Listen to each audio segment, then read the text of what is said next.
네, 오늘은 챕터 7과 뒷면의 기준, 저번에 말씀드린 대로 7강으로 가요. 네, 지금 비가 많이 오는 것 같아요. 네, 비 오면 날씨 많이 추워진다고 하니까 여러분들 감기에 특별히 유의하시고, 네, 오늘은 뒷면의 기준을 나가보도록 할게요.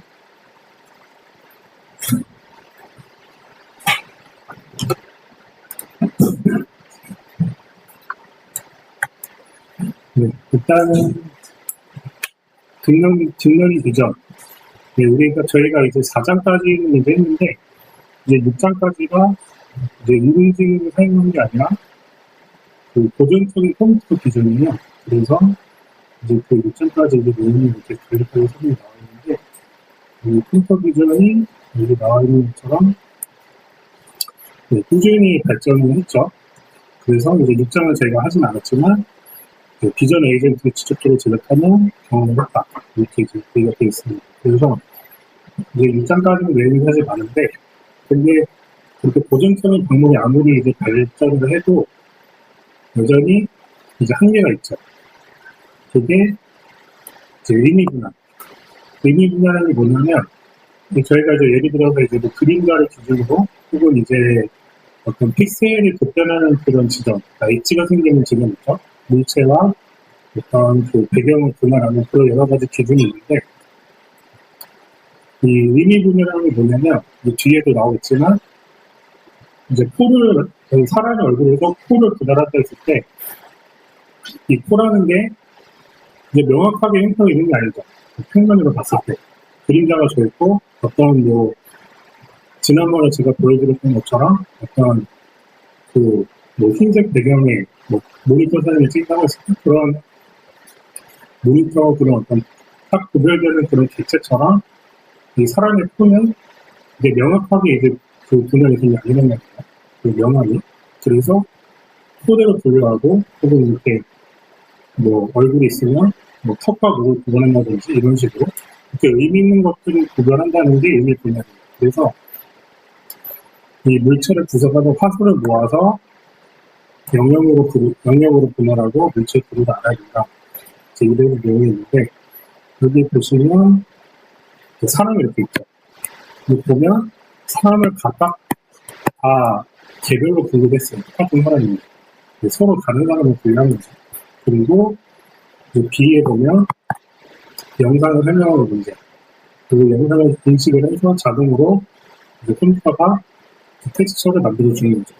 그래서 이 컴퓨터 기전이 뒷면으로 도입하기 전과 고정적인 그 컴퓨터 기전과 뒷면으로 도입한 컴퓨터 기전으로 나눌 수 있다. 이런 의미입니다. 그래서 뒷면을 통해서 어려운 본인에도 문제 해결할 수 있는 기술들이 되겠다. 이 얘기고요. 특히 이제 우리가 알아야 될 거는 이 책이 쓰여진 시점이 작년 초란 말이에요. 제가 이거를 이제 반복을 했던 것 같고도 좀 몇 번 말씀을 드리겠지만 작년 초인데 얼마 전에 GPT-5.1이 나왔잖아요. 추론이 가능한 이 인공지능이 나왔단 말이에요. 그러면 그게 이 언어 생성에서 그런 인공지능 출연을 하면 보통 다른 영역으로 더 확장을 해요.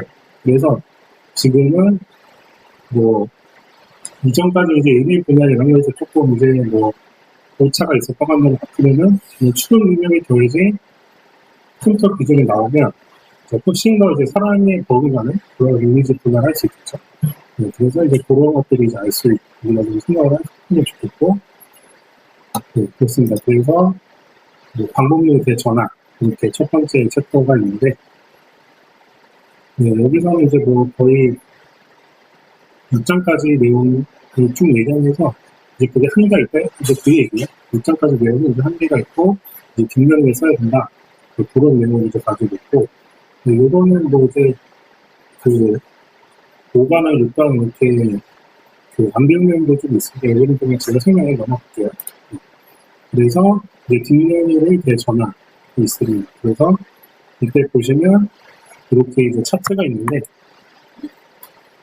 컴퓨터 기준이 있고요. 그 다음에 규칙기반 반복론을 저희가 배웠던 거예요. 4장까지 저희가 지고 나왔던. 그리고 기계학습 반복론 중에 신경망 모델. 그래서 깊은 신경망이 뒷면에 있는 모델이죠. 그리고 약진 신경망을 이제 머신러닝이 되죠.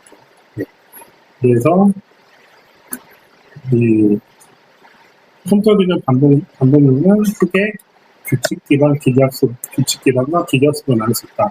이렇게 되어 있습니다. 그래서 기계학습은 주어진 문제 도메인에서 데이터를 수집하고 모델을 학습하는 과정을 거쳐 문제를 해결하는 그런 방법인데, 이제 뒤에 좀 설명이 나올 거예요. 그리고 다양한 학습 모델이 있죠. 그래서 신경망 모델, 그리고 신경망이 아닌 모델로 구분을 할 수가 있습니다. 네, 그래서 비신경망 모델은 대표적으로 SVM이나 결정트리 그런 내용이 있는데, 사실 이거는 이제 저희가 이제 구체적으로 알 필요는 없고요. 그리고 네, 신경망에서는 2010년도 이전에는 얕은 신경망 모델을 사용했으나 이후에는 훨씬 많은 층, 층이라는 것도 이제 이따가 나오는데, 생각할 수 있는 그런 효과가 더 많아졌다는 얘기, 많은 층이라는 얘기. 그래서 깊은 신경망 모델로 발전한다, 이렇게 내용이 되어 있습니다. 그래서 이런 것들을 통틀어서 딥러닝이라고 우리가 부릅니다. 네, 그래서 딥러닝이라고 하는 그런 것들은 이제 기계학습 모델을 제치고 컴퓨터 비전을 줄이고 자리를 잡고 있고요. 네.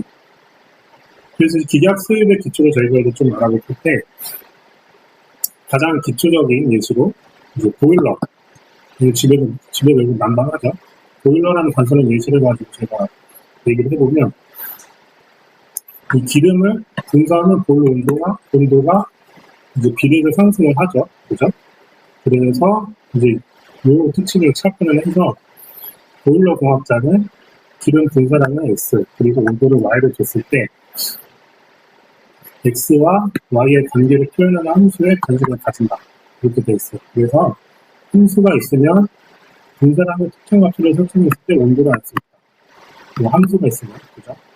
그래서 이런 식으로 이제 우리가 흔히 아는 가장 간단하게 했던 함수가 있죠. Y는 fx. 이렇게 함수가 특정되셨는데, 기계학습에서는 함수를 모델이라고 부르고, 그 다음에 수집한 데이터로 방정식을 풀어서 함수를 알아내는 일을 학습이라고 해요.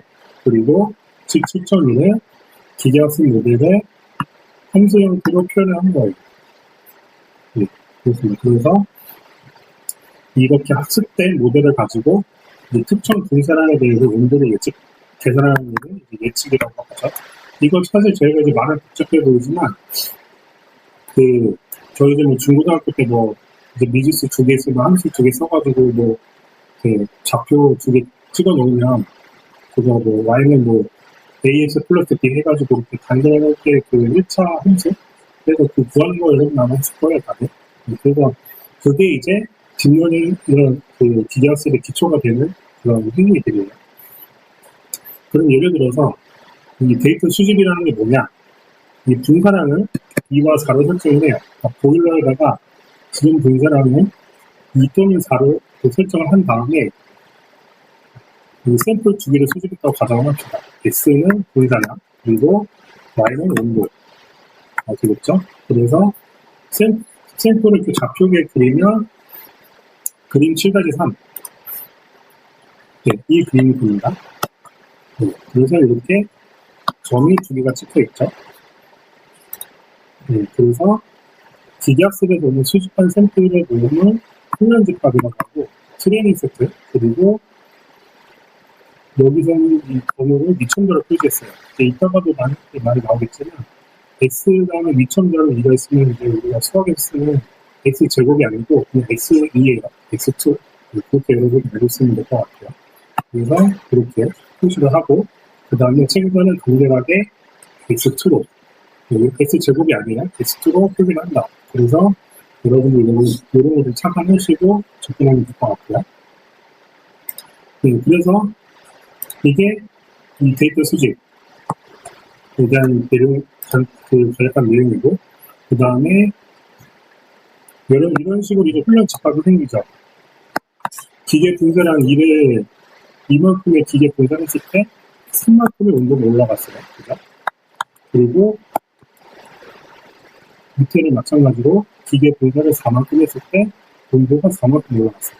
그럼 이게 어떻게 방정식이 있느냐, 이거를 풀어갔는데, 저희가 봤던 fx 함수는 선형과 비선형의 다양한 함수의 분리가 가능하죠. 선형은 뭐예요? 함수가 1차 함수처럼 일직선으로 쭉 되는 거. 정확하게 비례하는 거를 선형을 들어가죠. 그럼 반대로 비선형이라는 건 뭐냐? 선형이 아닌 걸 비선형이라고 말해요. 그러니까 2차 함수라든지 혹은 뭐 다차 함수 이런 식의 함수는 비선형이라고 합니다. 그래서 선형과 비선형의 다양한 함수가 가능한데 여기서 공학자는 논문을 검토 끝에 1차 방정식으로 표현되는 선형 관계로 결정을 했대요. 그래서 아래 이제 직선식을 모델로 1차 함수를 만들었어요. 그죠? 이렇게 함수를 만드는 거예요. 이게 이제 모델 선택인 거예요. 그 다음 학습은 뭐냐? 두 샘플에 대한 이 두 개 점 있죠? 이 점을 학습 대입을 하는 거예요. 각각. 그래서 xy 값을 더했을 때 여러분들이 만약에 지금 위에 보시는 거 이거 보면은 3은 2u0 플러스 u1 이런 식으로 방정식을 대입해서 푸는 거예요. 그리고 4는 4점? 4니까 2가 안 돼? 네. 제가 이거 잘못 적었는데 이게 네.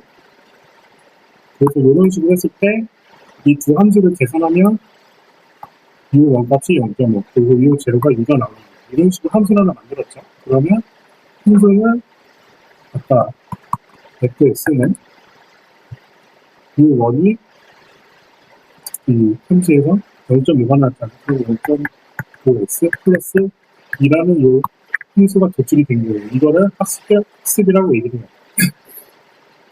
네, 그래서 요 학습된 모델을 토대로 함수를 그렸을 때 이런 식으로 파란색 함수가 나오겠죠. 네, 요게 이제 학습 들어가는 거예요. 그 다음에 예측은 뭐냐면 이 본래 과학자가 훈련 집합이 없는 새로운 샘플, 그러니까 앞서도 해보지 않았던 것들. 앞서도 해봤던 건 뭐예요? 기름의 분사량은 이제 2 또는 4로 주입을 했는데 이번에는 5로 주입을 해보는 거예요. 그럼 어떻게 결과가 나올까? 그러면 이제 이 모델을 대입을 했을 때 y가 4.5라고 예측이 되겠죠. 이거를 이제 기계학습적인 개념으로 예측이라고 하는 거예요. 간단하죠? 여러분들이 다 이제 옛날에 중고등학교 때 다 했던 그런 툴이에요. 그래서 이렇게 4단계가 데이터 수집과 모델 선택, 그리고 학습 예측 이렇게 됩니다. 간단하게. 네, 그래서 이제 여기서 용어가 이제 조금 익숙하지 않은 용어들이 나오는데 모델의 입력을 특징 벡터라고 불러요. 그리고 출력을 참값, 그러니까 y값이죠. 네, 그래서 출력을 또 y값 아니면 레이블이라고 부릅니다. 그래서 보통 이제 특징 벡터 참값을 이제 x와 y로 표기를 하고 그다음에 4시 7-1에서 기름 분쇄량이 x고 온도가 y다 이렇게 얘기를 하는 거죠. 그러니까 데이터 수집이라는 거는 내가 기름을 얼마나 분쇄할 거냐 이런 것들이 정하고 그거에 대한 함수를 도출하기 시작하는 거예요. 그래서 보통 특징 벡터를 이제 여러분들이 아까 봤던 2, 4, 기름 분사량 이게 특징 벡터가 되는데 여기서는 이제 D 개의 특징으로 구성되는 벡터예요. 그러니까 이 개수가 2나 4가 될 수 있고 더 많아질 수 있는 거예요. 그래서 이런 것들을 이제 여러 가지 특징을 가진 벡터가 아마 그렇게 이해하면 될 것 같아요. 그래서 이런 식으로 특징 벡터의 값은 많아질 수 있다. 무한대로. 네, 기름 분쇄량이 2가지가 나왔지만 10가지가 될 수 있고 20가지가 될 수 있고 네, 그렇습니다. 그래서 이렇게 표시를 하고 그 다음에 7.3은 각각의 특징 벡터를 이제 대입을 했을 때 나오는 3값이에요. 여기 보시면 여러분들이 이거 헷갈리면 안 되는데, 특징 벡터는 가르치는 자자 x1이고, 그 데이터 셋, 그러니까 참가수 나오는 x는 미천자예요. 그리고 여러분들이 헷갈리면 안 되는 거, 네, 주의하시고. 네, 그래서 여기서도 이제, 예시는 이제 n이 2개, d가 원인 단순형 경우인데, 샘플이 2개잖아요. 그리고 참값을 하나 나왔고, 그 다음에, 근데 이제 실제 데이터에서는 A이 이제 수업기까지 올라가고, D는 수능만까지 올라가는 그런 데이터가 되겠죠. 그래서 데이터가 많으면 많을수록 이 기계 학습이 점점 정밀해지는 거예요. 그래서 요즘에도 보면 이제 데이터가 별로 없는 부분을 기계가 예측을 잘 못하고 그런 얘기 가끔 들어봤잖아요. 그게 이런 얘기예요. 네. 그래서 참값 Y는 이제 모델이 맞춰야 되는 정답을 해당하고, 네, 많이 연습해 봅시다. 그래서 이런 문제를 핵이라고 합니다. 네, 그래서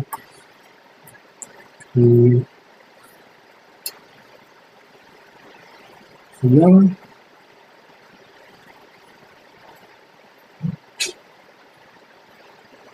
네, 이렇게 되었고, 네, 여기 보면은 이제 콘토빙에 가능한 데이터들이 있죠. 그래서 저희 위에 보면은 분류, 노트와 체험 이렇게 분류하는 것들이 있고, 그 다음에 검출이 있어요. 대체 분류 이런 것들이 있고, 그 다음에 분류, 검출과 분열이 있어서 이렇게 오토바이어 사람 모양을 정확하게 분할을 하는 그런 모양이 되겠죠. 네. 그래서 이런 것도 이제 예시가 있고, 이런 것도 사실은 단순하지만 이런 것도 손으로 할 수 있게 사용할 수 있는데, 만약에 이제 여기 나와 있는 것처럼 의료 영상이나 같은 이제 전문가들만 볼 수 있는 영상에서는 이제 일반 사람이 쉽게 접근할 수가 없겠죠. 이런 경우에 딥러닝을 쓰면은 굉장히 효과적으로 영상 분석을 할 수가 있겠죠. 네. 그 다음에 이제 모델 선택이 있는데, 지금 아까 예시에서는 그냥 간단한 직선 모델이잖아요. 근데 여기서는 조금 더 복잡하게 2참수로 표현을 했어요. 그래서 변수가 2참수이고, 그 다음에 가중치가 3개.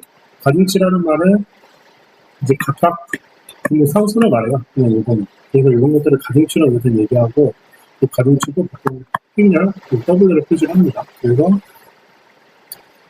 이런 식으로 표시를 하고, 딥러닝 같은 경우는 가중치가 수만 개에서 수억 개 이렇게 모델을 사용한다고 해요. 그래서 이 층이 있는데, 요거는 이때 제가 좀 더 자세히 설명해 드릴게요. 그래서 층마다 가중치, 변수가 있고, 이런 식으로 표기를 합니다. 그래서 LK의 층, 여기 보시면 마지막 U하고 미천대로 대문자 L이 있죠. 그 층은 그래서 이제 무한대로 표정할 수 있는 거예요. 모델 선택 이런 식으로 되고, 그 다음에 학습은 아까는 정확히 이제 점 2개를 찍어서 이렇게 직선을 그었지만, 이렇게 애매하게 있는 점들이 있단 말이에요. 이런 식으로 정확하게 일자가 아닌 것들. 근데 이런 것들은 사실 함수를 예측하는 데 있어서 오차가 생길 수밖에 없어요. 네, 나는 그래서 예를 들어서 파란색이라고 생각했는데, 얘가 딥러닝, 그러니까 머신러닝이나 기계학습을 학습했으니까 이 빨간색 선이 나온 거죠. 그래서 이런 식으로 데이터 분포가 정확히 맞지 않는 여러 가지 이제 오류가 반드시 생긴다. 이런 얘기예요. 그래서 학습의 과정을 사실 함수를 알아내고, 그리고 그 함수대로 이제 분석하는 것도 되지만, 오차를 줄여 나가는 것도 학습의 방법이에요. 네, 그래서 모델이 범하는 오류를 측정하는 손실함수라는 거는 이제 얼마나 오차가 발생했는가 그런 속도고, 그 오차를 줄이는 그런 함수를 찾는 게 이제 과제가 되겠죠. 네, 그래서 최종의 가중치를 찾으려면, 오차가 적은 가중치를 찾으려면 이 W가 얼마나 좋은지, 그리고 오류를 얼마나 덜 범하는지를 측정하는 함수가 필요하다. 이런 것들을 가지고 손실 함수라고 부른다. 이런 얘기입니다. 그래서 7.4 보면은 평균 제곱 오차 있죠. 그래서 요거를 정의합니다. 그래서 손실함수는 0에 가까울수록 이게 0에 가까울수록 좋은 거죠. 오차가 적을수록 당연히 좋은 거니까. 네, 그래서 네, 점선이죠. 그거 점선 아까 봤던 그 점선은 오차가 이게 점선 오차를 얘기하는데 점선이 당연히 적을수록 좋겠죠. 네, 그리고 검색 저는 창값에다 놓고 y 미천자 i는 직선선의 범위 이 점이 모델이 예측한 값 fx다 이렇게 얘기를 합니다. 그래서 사실 이거는 이제 그 학습이라는 거는 그 단순하게 뭐 몰러 예측뿐만 아니라 여러 가지 정확한 조금 이제 뭐랄까 함수라는 게 뭐 직선이 있고 정확하게 이차함수에 맞게 뭐 함수에 맞아 떨어지게 우리가 그런 모델을 찾을 수 좋겠지만 실제적으로 되게 애매한 점들이 있단 말이에요. 굉장히 불규칙하고 뭐 이런 식으로 불규칙하고 정확한 함수를 찾을 수 없는 경우는 오차가 생긴다. 그래서 오차를 최대한 주의도로 찾아가는 것도 그 학습의 과정이다. 이렇게 이해하시면 될 것 같아요. 그리고 예측이라는 것은 학습을 마친 모델, 그러니까 W 마친 모델이죠. 이 마친 모델에 대해서 이 학습을 사용하지 않던 새로운 특징 벡터를 입력하고 출력을 구하는 것을 예측이라고 해요. 예를 들면 뭐 지금 여기 이렇게 밑에 나와 있는데 이게 이제 뭐냐면 훈련 집합과 테스트 집합이 있어요. 이렇게 두 가지가 있는데 이 훈련 집합과 테스트 집합을 왜 나누냐면 어느 정도 성능을 그때그때 파악을 하면서 객관성을 줘야 돼요. 그러니까 예를 들면은 뭐 예를 들어서 이제 제가 학습을 하는 훈련이라는 거는 아까 보일러 그 예시에서 봤던 2나 4, 그러니까 미리 값이 주어진 그런 훈련된 데이터 셋만을 만약하게 되면 그 다음 예측이 굉장히 모호해져요. 그리고 훈련을 너무 적게 하면 예측만 많아지면 그것도 예측이 틀릴 수가 있겠죠. 그래서 훈련 집합은 뭐냐면 모델을 학습을 시키는데 목적이 있어요. 그래서 어떤 데이터의 패턴이나 규칙이나 관계 등을 학습할 수 있도록 제공되는 이 데이터를 가지고 훈련 집합이라고 얘기를 해요.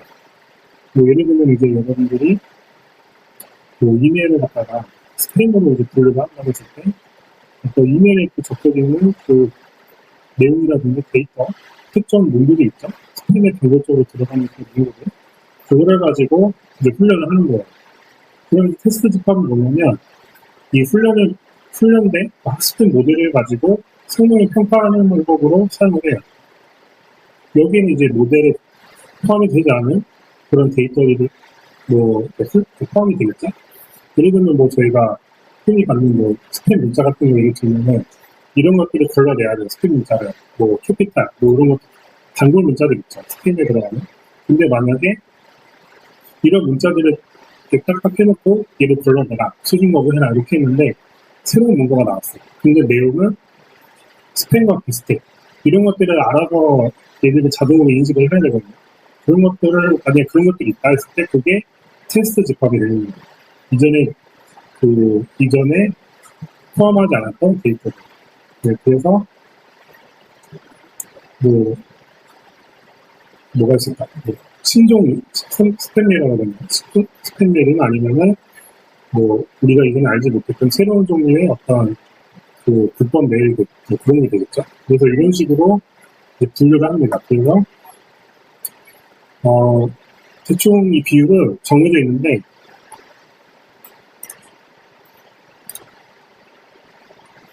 네, 지금 여기서 이제 5개 중에 하나로 되어 있는데, 보통은 전체 데이터 중에서 훈련을 한 70, 80% 정도 분류를 해요. 훈련 셋을. 트레이닝 셋을 분류를 하고, 그 다음에 테스트를 한 2-3개 정도, 20-30% 정도 분류를 해요. 전체 10개 중에. 그래서 이런 식으로 분류를 해서, 성능이 틀리지 않도록, 비교학습이 틀리지 않도록 이렇게 분류를 합니다. 네. 그래서, 예를 들어서 만약에 내가 사과 사진을 놓고 사과를 검출하고 싶다 했을 때, 한 7개 정도는 진짜 사과를 내가 지정해서 넣어주고, 나머지 3개는 이제 사과를 내가 진행하지 않고 그림을 넣어주는 거. 똑같이 사과 사진 있는 거. 그런 식으로 이제 그 머신러닝이, 그러니까 기계학습이 일을 하게 됩니다. 네, 그래서 이렇게 반복해서 한다는 얘기고, 네, 그 다음에 딥러닝 소프트웨어 나오는데, 이제 뭐 대략적인 소개예요. 그 텐서플로우라는 이 패키지를 써가지고 그 소프트웨어를 하게 됩니다. 아마 근데 이게 그 저번에 아마 설치를 했을 텐데 뭐 설치 안 하면 뭐 해도 되고, 그래서 이 명령어를 가지고 텐서플로우로 이렇게 설치를 하면 됩니다. 그래서 뭐 2.2전에 지난번에 그 내용이 나왔었죠. 설치해보라고. 근데 뭐 안 됐으면 하면 되니까 이런 거 이렇게 알아두시면 될 것 같고, 네, 이렇게 예시가 있는데 여기 보시면은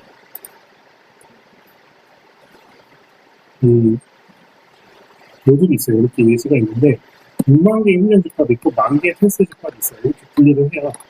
네, 그래서 이런 식으로 분리를 해서 코드가 작동하게 됩니다. 네, 이 6만 장인이 만장일하는 것들이 지금 여기서는 따로 뭔가가 사용자가 정해주는 게 아니거든요.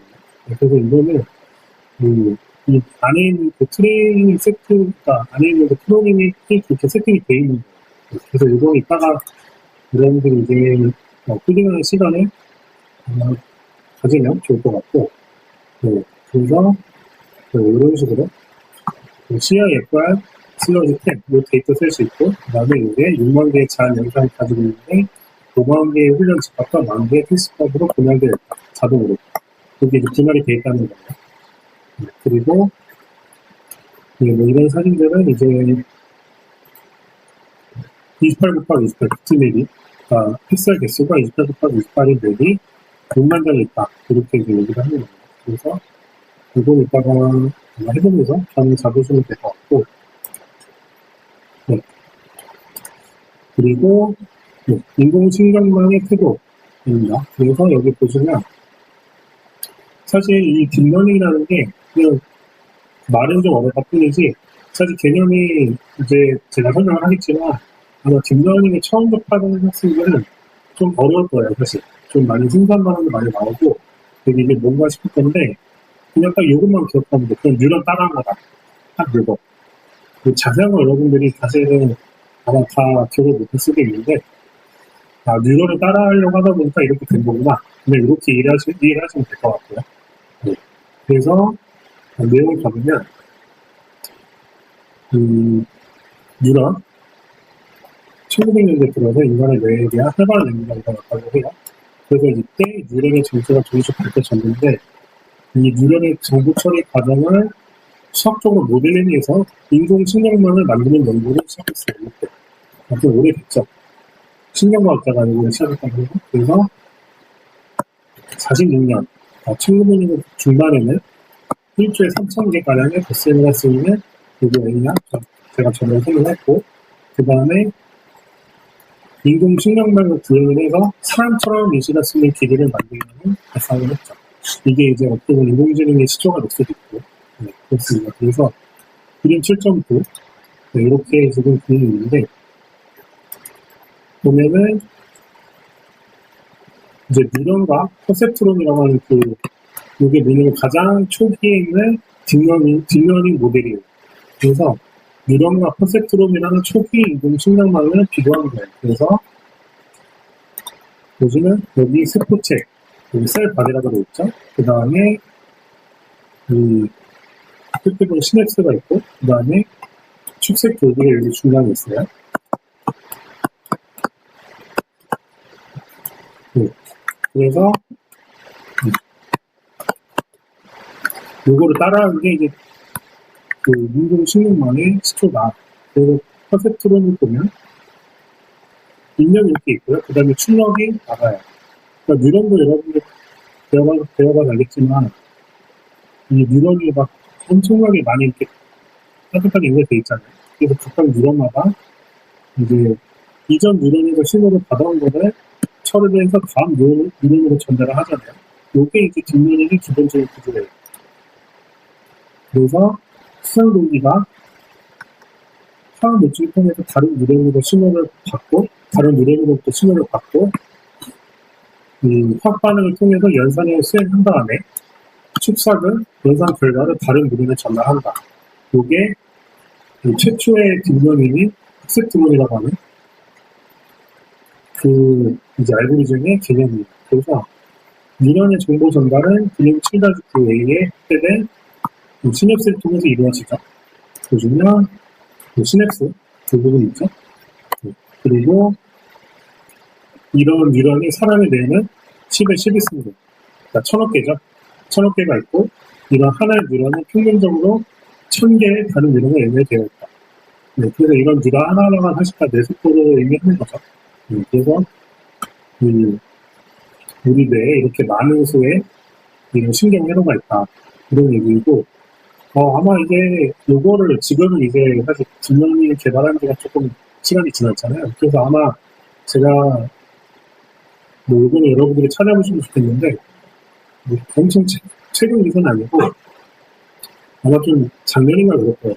아예 인공 뇌를 만들어가지고 가장 최초의 인공 뇌를 만들어서 아마 그렇게 이제 구현을 한 걸로 알고 있어요. 그래서 지금은 이제 거의 뭐 산업 뇌까지는 아니어도 어느 정도는 따라왔다. 이렇게 알고 있으면 될 것 같고요.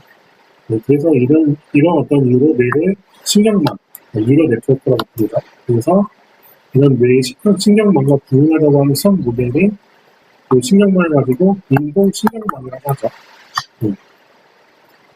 그래서 아티피셜 뉴럴 네트워크라고 부르고, 그래서 이 책에서는 그냥 신경망이라고 부른다. 이렇게 이제 얘기를 하는 거예요. 그래서 보시면 1943년에 맥클록과 피츠 굉장히 오래됐죠. 그래서 이 두 사람이 뉴런의 정보 처리를 모방한 성 모델을 발표했는데 이것이 세계 최초의 인공 신경망이다. 자, 그래서 생각보다 오래됐어요. 이 역사가. 그래서 49년에는 헤버가 발표한 알고리즘을 학습 알고리즘을 발표했고요. 그 다음에 58년에는 로젠블렛이라는 한 사람이 최초로 퍼셉트론을 구현을 했다고 해요. 그리고 그래서 그런 구조가 있고, 그 다음에 이후에 또 미드로나 오프라는 이런 사람이 개선한 그 퍼셉트론 때문에 아다리나 마다리는 걸 발표했다. 이렇게 되었습니다. 그래서 이렇게 이제 1960년대 이때는 언제예요? 1960년대에는 그 최초로 그 달에 간 게 얼마죠? 아마 59년이나 61년인가 그렇지 않아요? 69년인가? 아마 그 시기에 비슷할 거예요. 이거. 그래서 미국이 아마 최초로 그냥 아폴로 1호였네. 거기 아폴로 1호였나? 그거를 달에 보냈을 때가 아마 이 시기인데, 이 시기에 이제 인공신경망의 최초가推動이 시작이 됐다. 이런 얘기입니다. 그래서 69년에는 또 린스피아 페퍼트라는 사람이 퍼셉트론이라는 저거를 통해서 이게 이제 선형분류기라는 건데, 이 선형분류기가 뭐냐면 그냥 맞다 아니다만 분별하는 그런 알고리즘이 자동으로 OX만 분별합니다. 그래서 선형분류기에 불과하고 XOR은 비선형 문제, 맞다 아니다 외에 다른 선택지가 있는 거를 비선형이라고 이해하시면 될 것 같아요. 그래서 그런 거 못 본다. 보고 얘기한 거예요. 그리고 그 이후에 관심이 꺼졌죠. 인공신경망에 대해서 관심이 시들해졌어요. 그래서 이렇게 맞다 아니다는 이렇게 판단했으면 우리 별로 필요 없는 것 같다. 이렇게 해서 퇴조했다가 이제 연구로 지급을 했고요. 그래서 이 사람들이 82년에 이 제목을 통해서 개척을 했는데, 여기서는 이제 뭐가 나오냐면 맞다 아니다 외에 다른 것들을 선택할 수 있는 알고리즘을 개발한 거예요. 김용민에 대한 연구를 통해서. 그래서 능력층을 추가한 가칭 퍼셉트론, 그리고 이 가칭 퍼셉트론을 학습할 수 있는 역전파 알고리즘을 가지고 있다. 그런 것들을 이제 구현을 했고, 그 다음에 이런 가칭 퍼셉트론을 통해서 이 스프레이드 피니체 문자를 인식하는 그런 실용 어떤 상용화 시스템, 요거를 이제 만들었다고 해요. 그러니까 이게 언제냐면 86년, 네, 굉장히 좀 몇 년 지났어요. 지금부터 한 40년 가까이 됐죠. 네. 그래서 이때 다시 이제 2016만에 근무 일었습니다. 그리고 이제 90년대 와서는 비신경망들이 등장했다고 해요. 그래서 콘서트를 능가하는 그런 신경망이 나왔고, 2000년대 들어서는 인위층의 개수를 듣고 등이 딥러닝이 이제 등장했어요. 그러니까 이제 인위층이라고 하는 건 뭐냐면, 이따가 이제 설명을 드리겠지만, 이제 뉴런이 하나가 있고, 보시면 이제, 네, 제가 밑에 그냥 예시 하나 놨는데, 여기 조금 더 이해되고 싶었던 이 예시가, 네. 이 위에 있는 게 인공 신경망이고, 얘가 밑에 있는 뉴런이에요. 그 각각을 가지고 이제 데이브로 대체를 한 거예요. 수상돌기가 이제 인명 역할을 하고, 시냅스가 그 중간에 그 가중치, 그리고 세포체가 뉴런, 그리고 축삭돌기 여기가 출력. 네, 이렇게 이제 계획을 한, 요거 똑같이 맞는 게 콘셉트론의 초기 모델이에요. 뒷면의 초기 모델. 네, 그래서 콘셉트론은 그 용어가 나오는데, 58년에 아주 작은 신경론 모델이죠. 가장 베이직한 모델. 그래서 현재적인 문제를 해결하기 통합시키고 있겠다. 그 당시에는. 하지만 이게 딥러닝의 토대가 됐다고 해요. 그래서 신경망의 핵심 부품이 되고, 그 다음에 이게 딥러닝을 위한 지름길이 된 거죠. 근데 사실 이게 저희가 역사를 쭉 봤는데, 이것도 사실 여러분들이 굉장히 좀 중요한 것 같아요. 여러분들이 이제 앞으로 뭔가 여러분들이 뭔가를 하려고 했을 때, 뭐 직장이 됐든, 이제 여러분들이 이런 과정을 쭉 알고 나면은, 이제 앞으로 여러분들이 어떤 걸 해야 될지가 조금씩 이제 감이 올 거예요. 그래서 사실 처음에도 이 퍼셉트론 모델이 굉장히 관심이 바뀌었단 말이에요. 지금 이렇게 핫하게 보이는 거죠. 근데 이때, 이 당시 사람들이 1900년도 중반에 처음 퍼셉트론을 개발했던 이 사람이 과연 60년도, 70년도 뒤에 이렇게 전 세계적으로 적용이 안 되는 것이 없는 인공지능으로 발전할 거로 예상을 했던 그 당시 사람들이. 여러분들이 이런 거를 잘 이해하고 계시면 앞으로 어떻게 흘러갈 건가 이런 것도 감이 좀 올 거예요. 네, 그래서 그 역사에 대해서는 여러분들이 나중에 한번 또 찾아보고 이게 별거 아닌 것 같은데 되게 중요한 내용이었고요. 그리고 네, 계속 이제 진행하자면 콘셉트로는 특징 벡터 아까 이제 기름 분쇄랑 2나 4가 나왔죠. 요거를 입력으로 받아서 연산을 수행해요. 그리고 결과를 출력층으로 내보낸다. 나있다. 그래서 그린 10-A가 이런 식으로 이제 표현이 됩니다. 이런 식으로 알고리즘이 표현이 돼요. 네. 그리고 이제 입력층이 17-2가 어디였지?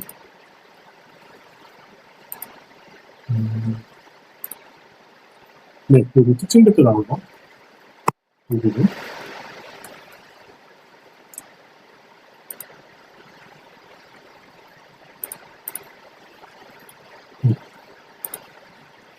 이 부분을 보면, 아까 특징 벡터로 정의되는 D 차원의 특징, 이제 노드가 있고, 그 다음에 한 개의 바이어스 노드가 있어요. 이게 뭐냐면, 사실 뭐 바이어스 노드가 메인이나 이렇게 구분할 수도 있는데, 그냥 이 바이어스 노드는 어떤 함수를 가지고 뭐 어떤 특정 데이터를 맞다 아니다를 판단할 수 있는 그런 역할을 하는 거예요. 바이어스라는 뜻이 뭐냐면 한쪽으로 치우치다라는 거 의미하거든요. 바이어스 노드라는 게. 그래서 한 개의 바이어스 노드를 의도적으로 넣은 거예요. 이건 제가 이따가 설명을 다시 해드릴게요. 그리고 바이어스 노드는 X0는 1로 설정을 한다. 그래서 항상 1이다. 이렇게 돼 있어요. 그래서 지금 이제 이렇게 돼 있는데 그리고 출력층은 노드 하나가 있고요. 그 다음에 입력 노드는 특징값을 통과시키는 일반하고 속에 있는 언어를 그렸다. 여기 보시면 지금 이걸 말하는 거예요. 아까 지금 아까 이제 함수를 제가 봤잖아요. 그러니까 지금 이 함수, 이 바이어스 노드 따라서 마이너스 0.5가 나왔죠. 얘를 이렇게 함수에다가 주면 얘가 y좌표가 되겠죠. 근데 여기 보시면 지금 이제 제가 설명을 자세히 보기 전에 간단하게 설명을 드리자면 지금 여기에 보시면 세 개의 같은 데이터가 있고요. 여기 하나의 소개 비율 데이터가 있어요. 그러니까 얘를 구분한다고 하면 어떻게 해야 되겠어? 함수는 이렇게 그리면 되겠죠. 그러면 얘와 얘가 구분이 되겠죠. 그게 이제 그림 C예요. 그래서 여기서는 플러스 2브로라고 부르고 마이너스 2브로라고 부르는데 여기서 바이어스 노드의 역할은 뭐냐면 만약에 바이어스 노드가 없다 그러면은 그냥 이렇게 되겠죠. 0점을 통과하겠죠. 바이어스 노드가 없으니까 y좌표는 없습니다. 그러면 구분을 못하겠죠. 뭐가 이게 특징의 두 가지 특징인데 얘를 구별을 못한다는 거예요. 바이어스 노드가 없으니. 그래서 특징을 구별하기 위해서 의도적으로 바이어스 노드를 넣었다. 이런 것들은 다 뉴런을 따라하기 위해서는 이렇게 흉내를 낸 거예요. 네, 뭐 또 대단한 의미가 아니라 네, 그런 겁니다. 그래서 이 출력 노드는 입력 노드 값 si와 또 엣지에 있는 가중치 ui를 곱해서 얻은 d 플러스 1 플러스 1은 이제 바이어스 노드가 돼요. D개인 일반 노드가 있고 그래서 이런 식으로 바이어스 노드는 따로 저희가 이제 구분을 합니다. 네, 그래서 이 식에 따라서 나와 있는데 이게 아까 이 식이라는 게 뭐예요? 시그마가 i는 0부터 d까지 그리고 ui, xi 더한다는 거잖아요. 그 위에 보시면은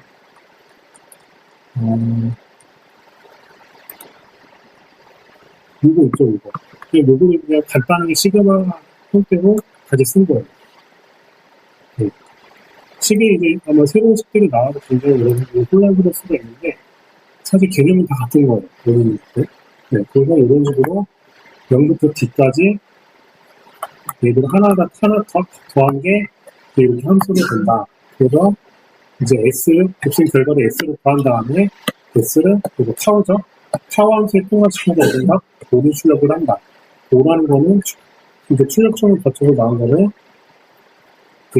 5라고 출력을 하는 거예요. 지금, 그러니까 이게 말이 굉장히 좀 어려워요. 보니까. 근데 지금 이 말 자체가 이 그림을 그냥 말로 설명하는 거예요. 우리가 뉴런을, 우리가 예를 들어서 이렇게 보면 될 것 같아요. 우리가 손으로 뜨거운 걸 만졌어요. 그럼 우리가 이렇게 뭔가 만졌을 때 뇌에서 인식을 하겠죠. 이게 뜨겁다고. 그러면 손을 떼야 된다라고 바로 행동을 보내잖아요. 출력이 나오잖아요. 그 과정을 그냥 이렇게 수학적으로 표현한 거예요. 사실. 그래서 이거를 여러분들이 이 딥러닝을 이해할 때는 어떤 이런 뉴런의 어떤 작동이 있죠. 우리가 일상생활 느끼는 그런 신체적인 그런 자극에 대한 것들 그런 것도 여러분들이 잘 이해를 하고 있으는데 이게 조금 더 이해가 잘 될 거예요. 그래서 이런 식으로 0보다 크면은 1이고 0보다 작으면 -1이다. 두 가지만 판단하는 형태가 이제 컨셉트로 하면 활성함수다. 이렇게 얘기를 한 거예요. 그래서 이것도 그냥 두 가지 -1라는 게 이렇게 그냥 판별한다는 초기 모델이에요. 그래서 요거 제가 이제 요거 여러분들이 잘 알고 기억해 두시고 뉴런과 이런 컨셉트론의 이런 구조 배우된다는 거. 네, 그래서 컨셉트론으로 선형 분류 문제 풀기 이렇게 돼 있는데 지금 이제 여기 보면은 4개의 점이 있어요.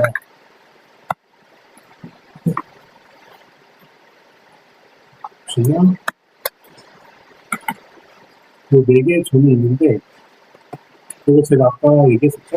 이첨자가 지수가 아니라고. 그러니까 x1이에요.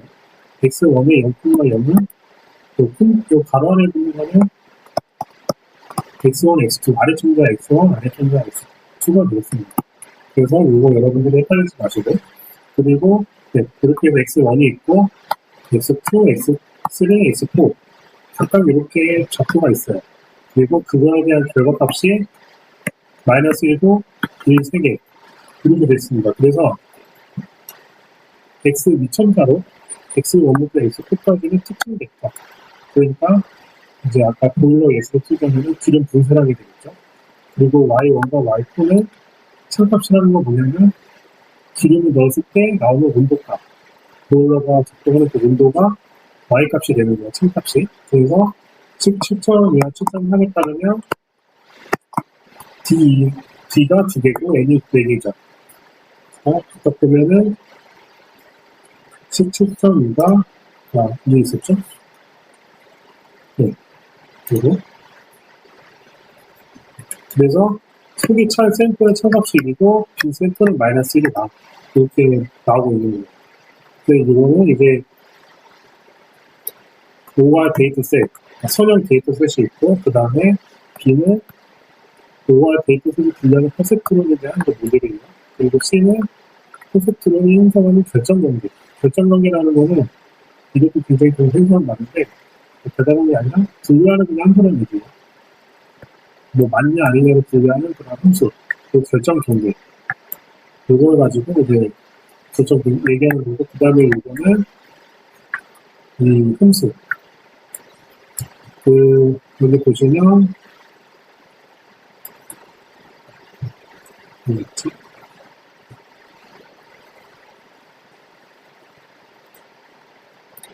아까 요 식에서 U0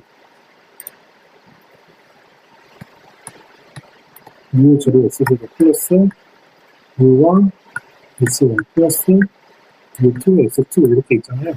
여기 보시면 X0는 아까 바이어스 노드라고 했죠. 또 하나하나가 노드가 되고 X0는 이제 1이 되고 이게 2 그리고 U0가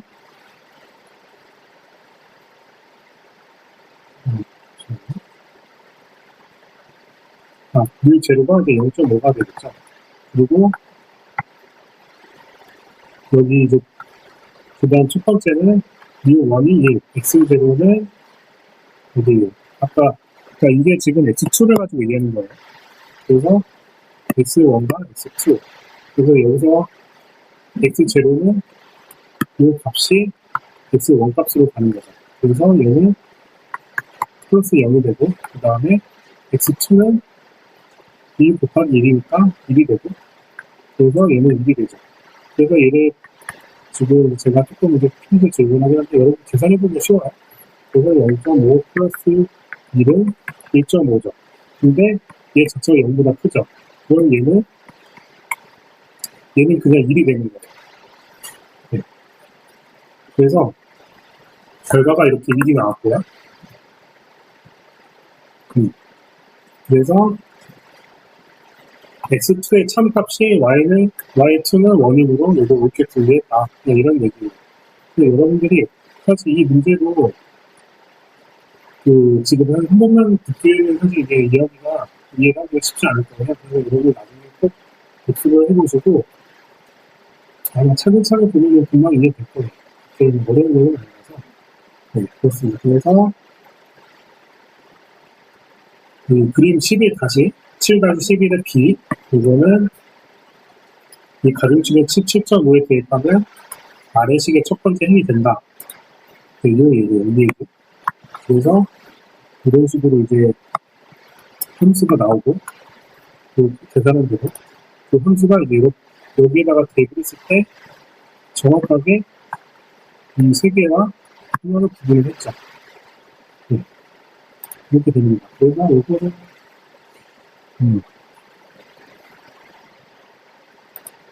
지금 이제 이 값을 보면은 이 함수가 왜 어떻게 이렇게 나냐면 아까 가중치라고 했잖아요. 가중치. 이 값이 여기 지금 조금 지적을 해볼까?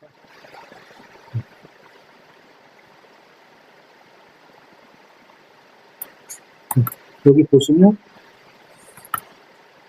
이 가운데 값이 가중치예요. 가중치. 그래서 이 값을 그대로 각각의 이 값에 대입을 한 거예요. 그러면 밑에 식이 나오겠죠.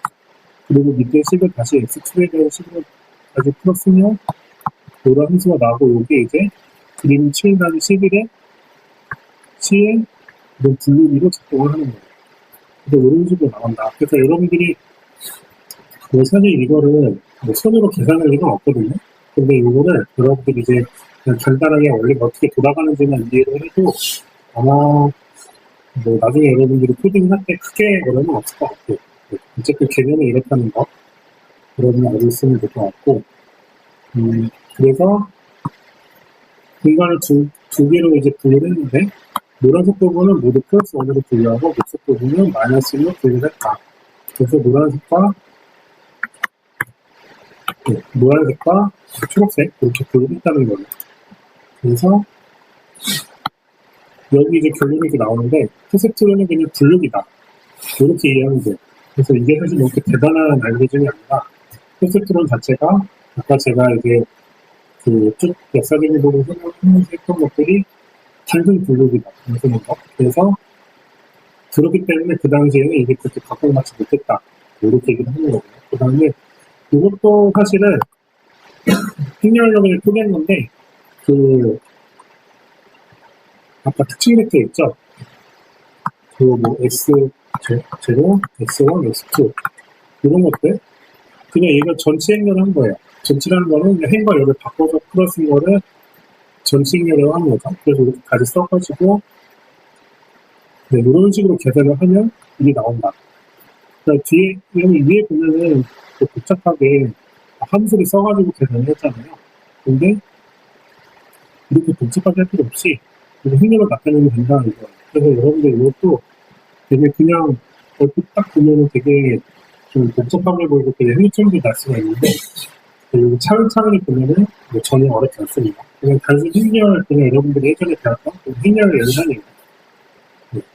그래서 지금 여기 보시면은 이거 좀 설명을 드려야 될 것 같은데 여기 보시면 뮤가 있죠. 그리고 이렇게 뮤가 있고요. 여기 선생님이 유라고 그렇기도 하는데 어쨌든 뮤가 있고 그 다음에 X제곱이 있어요. 근데 여기 보면은 이 행렬이 3차원으로 되어 있잖아요. 그죠? 1이 가중치, 아니 가중치가 아니고 바이어스.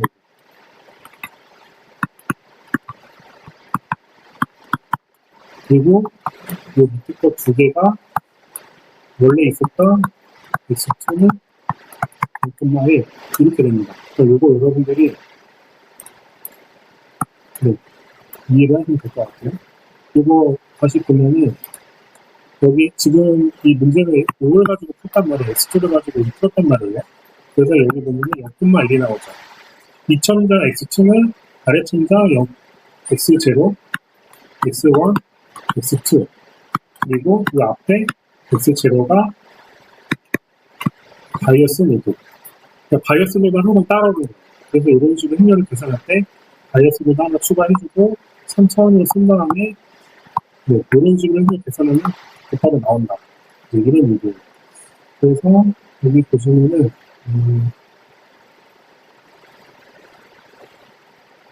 이것도 표기로 되면 이렇게 바꿔서 쓴 건데 특징 벡터 소문자 X를 행렬 X, 대문자 행렬 X로 표기를 하고요. 그 다음에 스칼라 5, 소문자 5를 행렬 대문자 5로 써가지고 이런 식으로 작성을 한다는 얘기입니다. 그래서 이것도 이제 행렬 표기를 하는데 요거 아까 요거 조금은 이제 제가 풀어드리자면 특징 벡터가 있고 이런 식으로 이제 데이터가 있잖아요.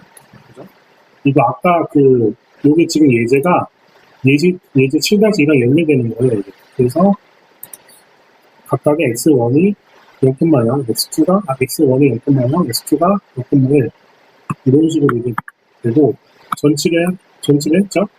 그래서 이렇게 전체 행렬이 있고 그 위에다가 바이어스 노드를 추가해주는 거예요. 이렇게 그러면은 이제 기존의 2차원에서 3차원 행렬로 바뀌게 되죠. 그래서 이거를 다시 이 식에 맞춰서 쓰게 되면은 이런 식으로 나온다. 이 결과가 아까 여러분들이 봤던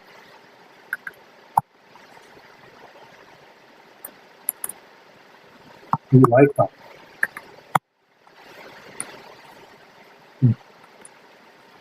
이 y값이 이런 식으로 바로 개설이 된다는 거예요. 그래서 이것도 이렇게 여러분들이 코딩을 할 때 이렇게 최대한 단순하게 개설이 된다는 것만 알아주시고, 뭐 여기도 이제 뭐 책에도 써놨지만, 뭐 이것 때문에 포기하지 마세요. 행렬 때문에 여러분들이 이거 그냥 어떻게 보면 되게 복잡하게 보이는데, 그거 잘 따라가보면은 사실 그냥 숫자 그대로 대입해서 푸는 거. 그리고 여러분들이 잊지 말아야 될 거는 바이어스 모드를 꼭 추가해야 된다. 네, 이것만 기억을 하면은 이게 이제 보는 게 어렵지 않을 거예요. 네, 그래서 이거를 제가 이제 그 조금 내용이 조금 어렵죠. 그래서 이거를 제가 그리고 쉽게 아마 여러분들 이거 보면은 이해를 할 수 있지 않을까 싶은데, 초등학교 1학년이 여러분들 많이 뭐 먹고 싶다 했을 때 먹는다 바로 나오죠, 그죠?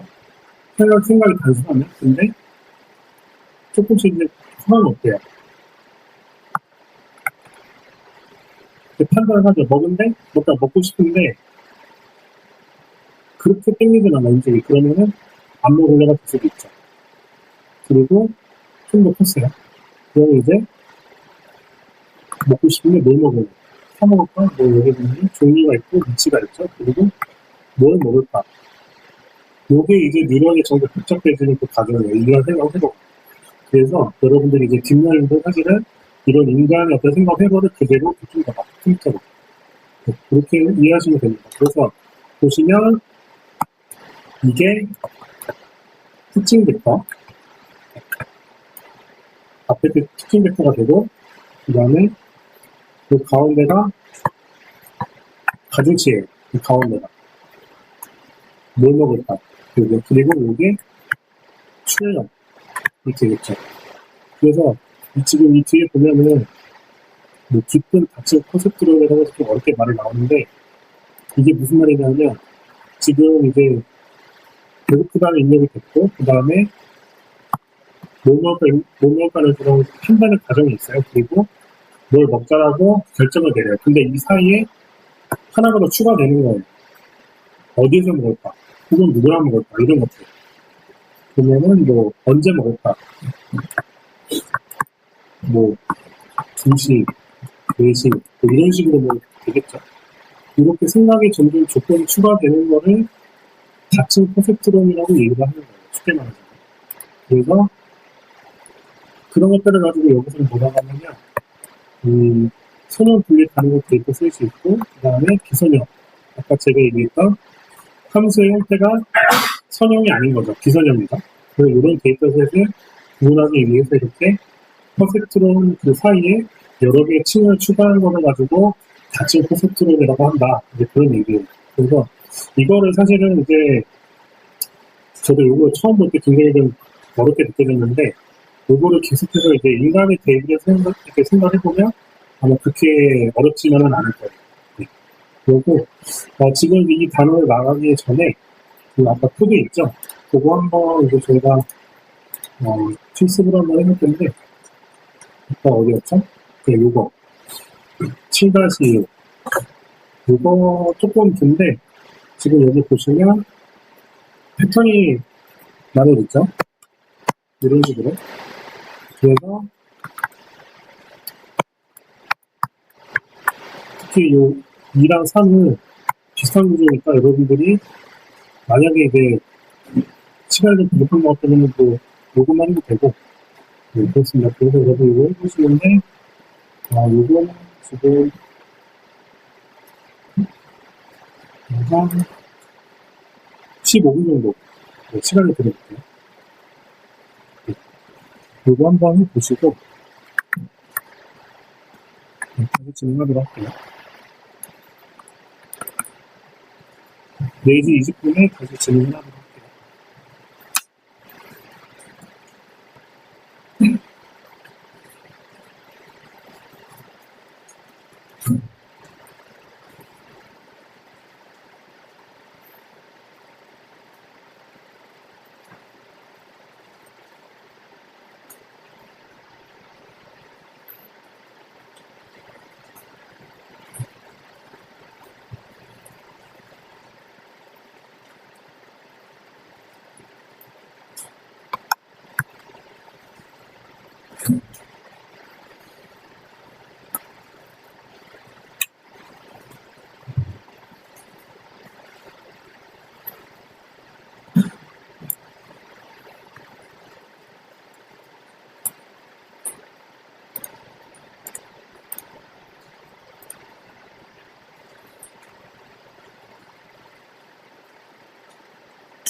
하다가 시간이 좀 촉박하면은 여기까지만 해도 하세요. 13번째 주까지.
거의 지금 하신 것 같은데, 계속 진행해볼게요.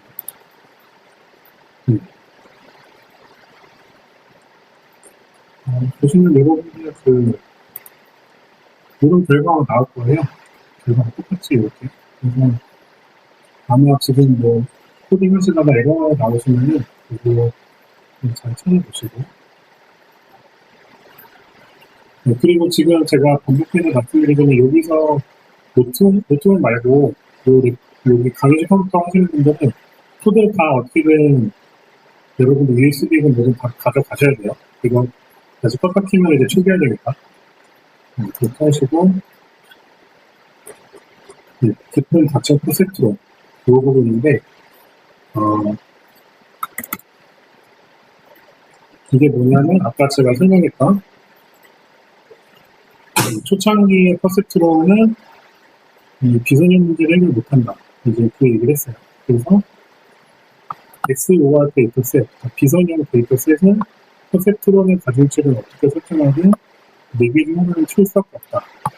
상한선은 75%다. 이게 얘기죠. 사실 75%는 많은 게 아니죠. 사실 이 정도 정확성이면은 사람이 직접 하는 게 나을 수도 있겠죠. 그런데 86년에 루메하트라는 사람이 100미층을 추가한 퍼셉트론을 제시했다고 해요. 그래서 그림 7-12P에 이 데이터셋, 비선형 데이터셋을 완전히 해결했다. 그 얘기입니다. 그래서 보시면은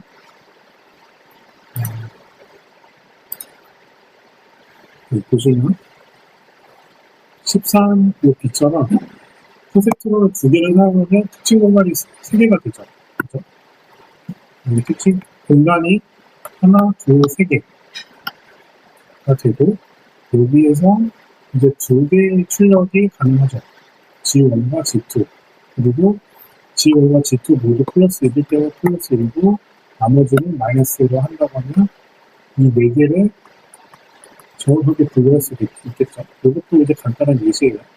그래서 지금 여기 보시면은 그림 7-14A 보시면은 아까는 이제 X1만 이제 빈 원이었는데 지금은 X4까지 2개가 이제 빈 공간이에요. 그리고 X2와 X3가 이제 속이 꽉 차는 거예요. 이렇게 구분을 해놓은 거죠. 그래서 이렇게 했을 때 2개의 퍼셉트론을 사용했을 때 각 일을 완벽하게 분류할 수가 있다. 이런 얘기입니다. 그리고 층을 하나 추가했다는 게 중요한 개념이 되고요. 그리고 여기도 마찬가지로 그런 얘기고 두 퍼셉트론은 그림 7-14와 같이 원래 특징 공간, 원래 공간 X에다가 새로운 공간 G로 변환할 수 있다. 그거 얘기하는 거예요. 그래서 원래 공간 X의 세 부분을 읽으시면 새로운 특징 공간 G에서 A', B', C'이 된다. 그래서 이렇게 세 점의 선형 분리가 가능해졌다는 의미입니다. 그래서 이렇게 가치 퍼셉트론의 개념이 이렇게 되고요. 그리고 이제 비선형 문제를 해결할 수가 있죠. XOR 문제니까. 그래서 7-15A는 G 공간에서 분류를 수행하는 세 번째 퍼셉트론을 보여주는데 파란색으로 표시한 퍼셉트론 그림 7-14A가 14A죠. 앞부터 파란색 이 부분 A면은 A에 순차적으로 결합하면 그거는 그러니까 파란색은 요거를 이제 결합을 하면 이게 잠깐 좀 헷갈리는데